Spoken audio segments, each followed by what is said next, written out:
इस वीडियो में हम लोग कक्षा 12वीं का जो इतिहास है यानी हिस्ट्री है, उस हिस्ट्री के मोस्ट इम्पॉर्टेंट क्वेश्चन और उसका एक्सप्लेनेशन देखेंगे। यहाँ से आप लोगों को निश्चित रूप से एग्ज़ाम में प्रश्न देखने के लिए मिलेगा। तो इस तरह का वीडियो आप लोगों को सुमन क्लासेस यूट्यूब चैनल पर मिलते रहेगा। तो अभी हम लोग ये क्लास शुरू कर रहे हैं, आप लोग अंत तक बने रहिएगा। देखिए प्रश्न जो दिया गया है, ईस्ट इंडिया कंपनी भारत किस वर्ष आई थी। ये प्रश्न है कि ईस्ट इंडिया कंपनी भारत किस वर्ष आया था।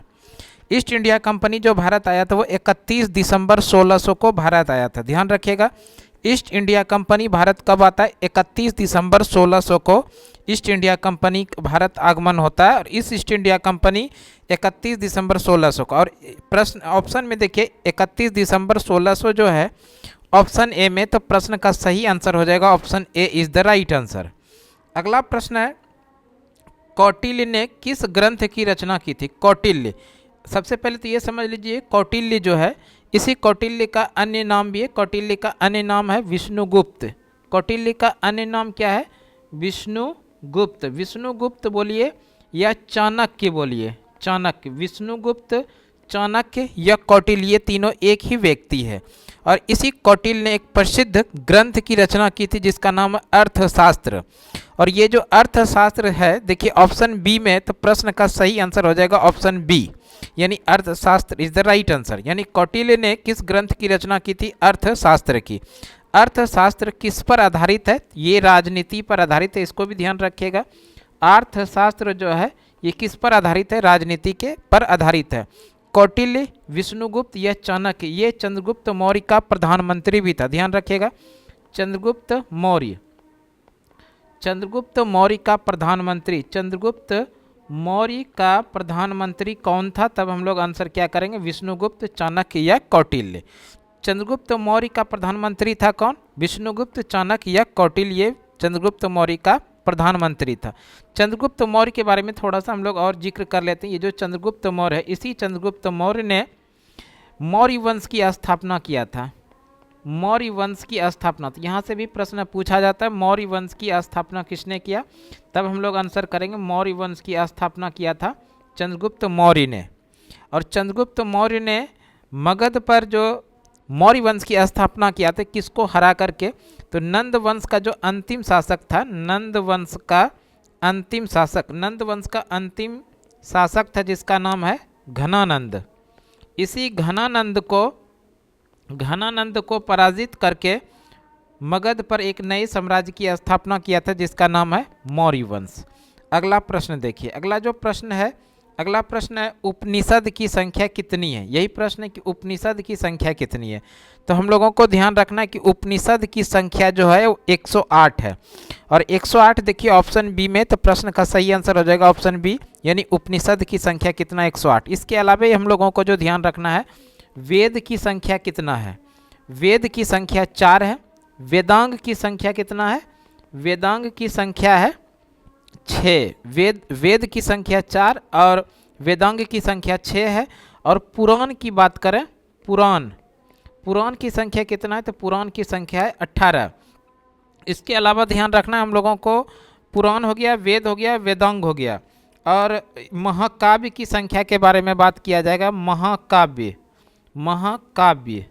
महाकाव्य की संख्या 2 है। महाकाव्य की संख्या कितना है? 2। ये कौन कौन से महाकाव्य हैं? ध्यान रखिएगा आप लोग, एक है महाभारत, एक क्या है? महाभारत है, और दूसरा क्या है? रामायण है। महाभारत है और रामायण, ये जो 2 महाकाव्य हैं। महाकाव्यों की संख्या कितना है? 2। कौन कौन है? महाभारत है और रामायण है। वेदों की संख्या कितना है? 4 है। वेदांग की संख्या कितना है? 6 है। पुराण की संख्या कितना है? 18 है। और उपनिषद की संख्या कितना है? 108, जो कि प्रश्न में पूछा गया उपनिषद की संख्या कितना है? 108 है। अब हम लोग देखते हैं अगला प्रश्न। अगला प्रश्न जो प्रश्न दिया गया, मुद्राक्षस किसकी रचना है? मुद्राक्षस जो है ये विशाख दत्त की रचना है। मुद्राक्षस किसकी रचना है? विशाख दत्त। और विशाख दत्त देखिए ऑप्शन सी में, तो प्रश्न का सही आंसर हो जाएगा option C is the right answer. अगला प्रश्न है, किस ग्रंथ में 16 महाजनपद का उल्लेख मिलता है? यहाँ पर कुछ ग्रंथ हैं, इसमें से कौन सा ऐसा ग्रंथ है जिसमें 16 महाजनपद की चर्चा की गई थी। तो सबसे पहले तो ये समझ लीजिए, प्राचीन काल में जिस तरह से अभी वर्तमान समय में भारत है और भारत में 28 राज्य और 8 केंद्र शासित प्रदेश है, इसी तरह प्राचीन काल में ये जो भारत है, ये भारत 16 महाजनपदों में विभाजित था। कितना? 16 महाजनपद 16 महाजनपद में विभाजित था। और इस 16 महाजनपद में सबसे शक्तिशाली महाजनपद जो था वो मगध था। इस 16 महाजनपद में सबसे शक्तिशाली महाजनपद कौन सा था? मगध जनपद जो है सबसे शक्तिशाली था। इसके अलावा ध्यान रखिएगा, अंग जनपद जो है, ये जो अंग जनपद है, अंग जनपद वर्तमान समय में भागलपुर, मुंगेर और बांका का जो क्षेत्र है, ये अंग महाजनपद में आया करता था। और अंग महाजनपद की राजधानी कहाँ थी? तो इसको भी ध्यान रखिएगा, अंग महाजनपद की राजधानी हुआ करती थी चंपा। प्रश्न जो पूछा गया था, किस ग्रंथ में 16 महाजनपद का उल्लेख मिलता है? एक है अंगुत्तर निकाय और दूसरा है भगवती सूत्र। इस दोनों में ही 16 महाजनपद की चर्चा की गई है। और देखिए, ऑप्शन ए और ऑप्शन बी दोनों इसमें से सही हो जाएगा, यानी ऑप्शन सी इसका राइट आंसर होगा। अंगुत्तर निकाय के बारे में बात करें तो ये जो अंगुत्तर निकाय है, ये बौद्ध धर्म का प्रसिद्ध ग्रंथ है। बौद्ध धर्म का प्रसिद्ध ग्रंथ है अंगुत्तर निकाय। जबकि भगवती सूत्र के बारे में बात करें, भगवती सूत्र जैन धर्म का प्रसिद्ध ग्रंथ है, जैन धर्म। तो यहाँ से भी प्रश्न बनेगा कि अंगुत्तर निकाय का संबंध किस धर्म से है, तब हम लोग आंसर क्या करेंगे? बौद्ध धर्म। भगवती सूत्र का संबंध किस धर्म से है, तब हम लोग आंसर करेंगे जैन धर्म। इसी अंगुत्तर निकाय और भगवती सूत्र के अंदर भारत के अंदर जो 16 महाजनपद हुआ करता था उसका चर्चा किया गया है। प्राचीन काल में भारत कितने महाजनपदों में विभाजित था, ये भी प्रश्न बनता है, तब हम लोग आंसर करेंगे 16 महाजनपद। इस 16 महाजनपद में से सबसे शक्तिशाली महाजनपद कौन सा था? मगध। और इसी 16 महाजनपद में से एक महाजनपद था जिसका नाम है अंग। और ये अंग का जो क्षेत्र है वर्तमान समय में भागलपुर, बांका और मुंगेर का जो क्षेत्र है, ये अंग महाजनपद हुआ करती थी। और इस अंग महाजनपद की राजधानी कहाँ थी? चंपा। अगला प्रश्न है, कोसल महाजनपद किस नदी के किनारे स्थित था? कोसल महाजनपद किस नदी के किनारे स्थित था? तो ये प्रश्न है, ध्यान रखिएगा आप लोग। कोसल महाजनपद जो है सरयू नदी के किनारे स्थित था, सरयू नदी। और सरयू नदी देखिए ऑप्शन सी में, तो प्रश्न का सही आंसर हो जाएगा option C is the right answer, यानी कोसल महाजनपद सरयू नदी के किनारे स्थित था। इसमें देखिए ऑप्शन में गंगा नदी है, तो गंगा के बारे में बात करें, गंगा नदी कहाँ से निकलती है? तो इसको ध्यान रखिएगा, गंगोत्री से। गंगा नदी कहाँ से निकलती है? गंगोत्री से। और ये जो गंगोत्री है, गंगोत्री किस राज्य में है? तब हम लोग आंसर याद रखेंगे इसका, उत्तराखंड। गंगोत्री किस राज्य में है? उत्तराखंड में गंगोत्री है। और इसी गंगोत्री से गंगा नदी निकलती है। यहाँ से प्रश्न बनेगा, गंगा नदी किन दो धाराओं की संयुक्त धारा है? तब हम लोग आंसर करेंगे अलकनंदा और भागीरथी। अलकनंदा और भागीरथी, अलकनंदा और भागीरथी, ये दोनों नदियों की संयुक्त धारा है गंगा नदी। यहाँ से भी प्रश्न पूछा जाता है, गंगा नदी किन दो धाराओं से मिलकर बनी है? तब हम लोग आंसर क्या करेंगे? अलकनंदा और भागीरथी। ये जो अलकनंदा है, अलकनंदा और भागीरथी देवप्रयाग में आकर मिल जाती है। कहाँ पर? देवप्रयाग में आकर मिल जाती है। और यहीं पर इसका नाम क्या पड़ता है? गंगा पड़ता है। तो इसको भी ध्यान रखिएगा, गंगा नदी का नाम गंगा कहाँ से पड़ता है? तो देवप्रयाग से। गंगा नदी किन दो धाराओं की संयुक्त धारा है? तब हम लोग आंसर करेंगे अलकनंदा और भागीरथी। गंगा नदी की कुल लंबाई की बात करें तो गंगा नदी की कुल लंबाई है 2525 किलोमीटर। 2525 किलोमीटर गंगा नदी की कुल लंबाई है। गंगा नदी किन राज्यों से होकर गुजरती है? तब हम लोग आंसर करेंगे, गंगा नदी सबसे पहले तो उत्तराखंड, यूके लिखें इसका मतलब समझ जाइएगा, ये उत्तराखंड है। उत्तराखंड के उत्तर प्रदेश, उत्तर प्रदेश के बाद बिहार, BH का मतलब हो गया बिहार। उसके बाद जो है झारखंड, JH मतलब हो गया झारखंड। उसके बाद हो जाएगा ये वेस्ट बंगाल। वेस्ट बंगाल में बंगाल की खाड़ी में जाकर गंगा नदी मिल जाती है। कहाँ पर? इसको भी ध्यान रखिएगा, गंगा नदी कहाँ पर गिर जाती है? बंगाल की खाड़ी में। बंगाल की खाड़ी में गंगा नदी जाकर मिल जाती है। तो इस तरह से इसको भी ध्यान रखना हम लोगों को। गंगा नदी किन राज्यों से होकर गुजरती है? तो गंगा नदी कुल मिला के 5 राज्यों से होकर गुजरती है। ये 5 राज्य कौन कौन से? उत्तराखंड है, उत्तर प्रदेश है, बिहार है, झारखंड है और वेस्ट बंगाल है। ये इन 6 राज्यों से होकर गंगा नदी बहती है। और कहाँ पर जाकर मिल जाती है? बंगाल की खाड़ी में जाकर गंगा नदी मिल जाती है। तो ये कुछ इंपॉर्टेंट फैक्ट हो गया गंगा नदी से संबंधित। इसके अलावा एक सवाल और ध्यान रखिएगा, ये जो यमुना नदी है गंगा की सबसे बड़ी सहायक नदी है। यमुना नदी गंगा की सबसे बड़ी सहायक नदी, गंगा की सबसे बड़ी सहायक नदी, इसको ध्यान रखिएगा। गंगा की सबसे बड़ी सहायक नदी कौन सी है?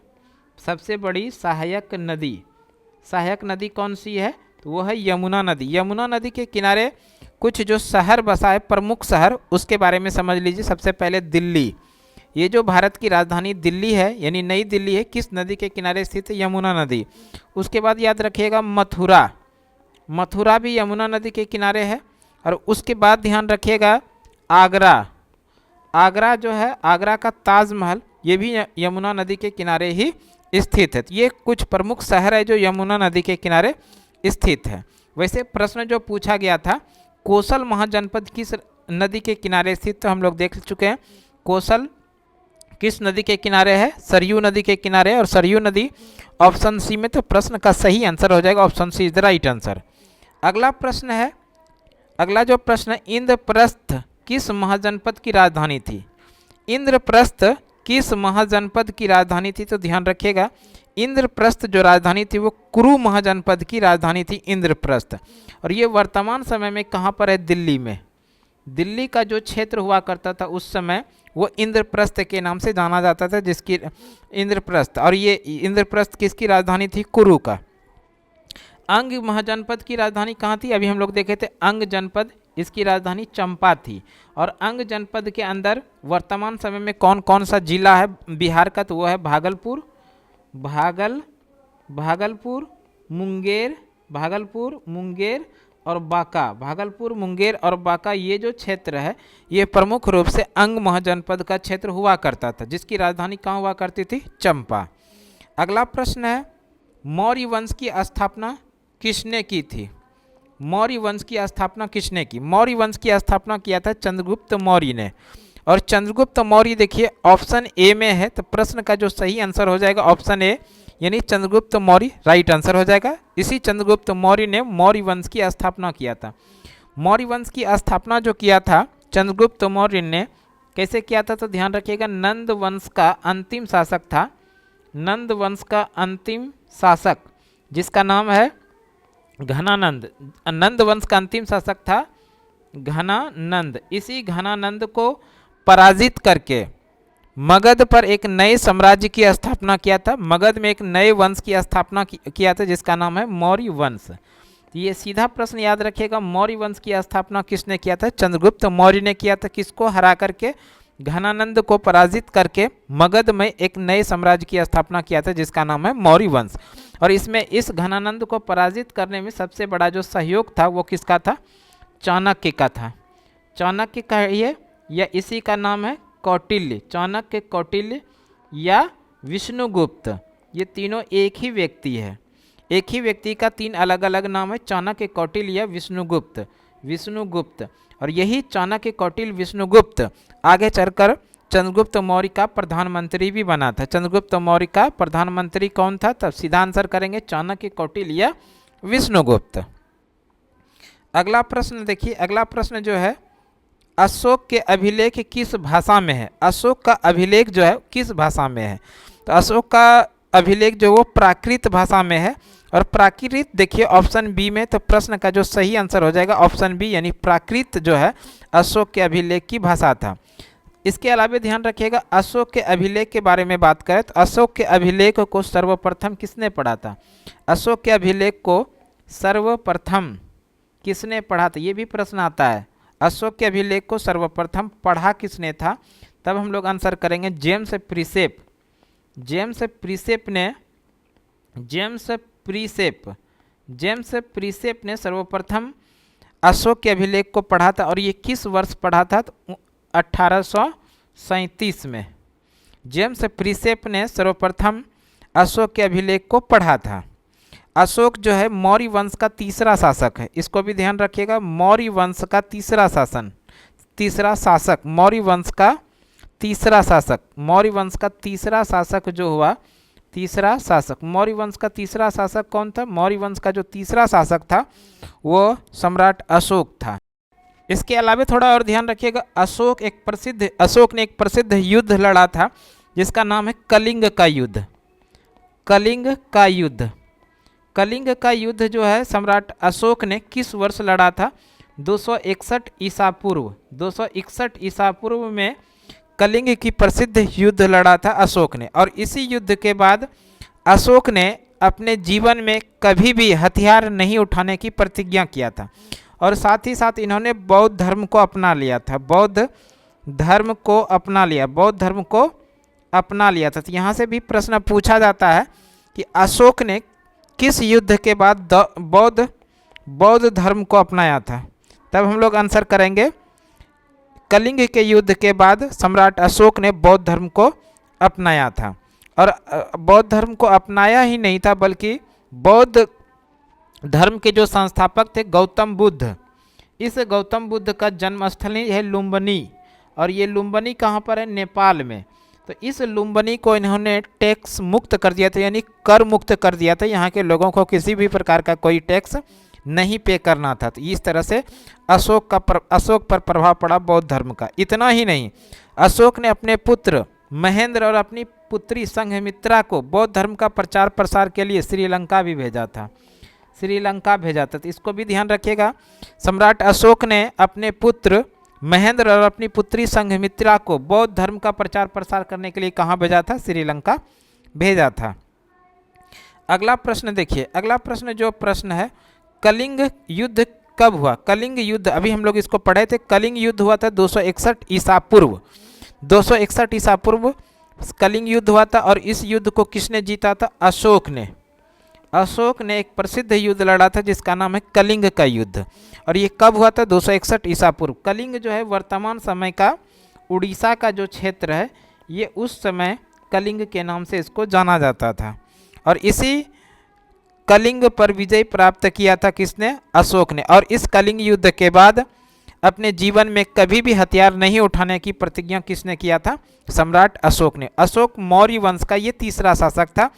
और सबसे ये जो अशोक है, अशोक अपने 99 भाइयों की हत्या करके गद्दी पर बैठा था। कुल मिला के इनको 101 भाई था, कुल मिला के 101 भाई थे ये, जिसमें कि 99 भाई की हत्या कर दिया और एक भाई को छोड़ा था जिसका नाम था सुसीम। इसके बारे में हम लोग कभी डिटेल से पढ़ेंगे। तो इस तरह से आज हम लोगों ने क्लास 12वीं का इतिहास से जो मोस्ट इम्पॉर्टेंट क्वेश्चन था उसको इस वीडियो के अंदर कवर किया। हमें उम्मीद है ये वीडियो आप लोगों के लिए निश्चित रूप से उपयोगी साबित होगा। जब प्रश्न आप लोग एग्ज़ाम में बैठिएगा तो यहाँ से प्रश्न देखने के लिए मिल सकता है और यहाँ से एक्स्ट्रा प्रश्न भी निश्चित रूप से आप लोगों को देखने के लिए मिलेगा। तो इस तरह का वीडियो सुमन क्लासेस यूट्यूब चैनल पर लगातार मिलते रहेगा। अभी तक चैनल पर नए हैं तो निश्चित रूप से आप सब्सक्राइब कर लीजिए, आप अपने दोस्तों को वीडियो को निश्चित रूप से शेयर कर लीजिए। तो आज की वीडियो के लिए इतना ही। अगली वीडियो में फिर से आप लोगों के साथ मिलते हैं, तब तक के लिए धन्यवाद। जय हिंद, वंदे मातरम।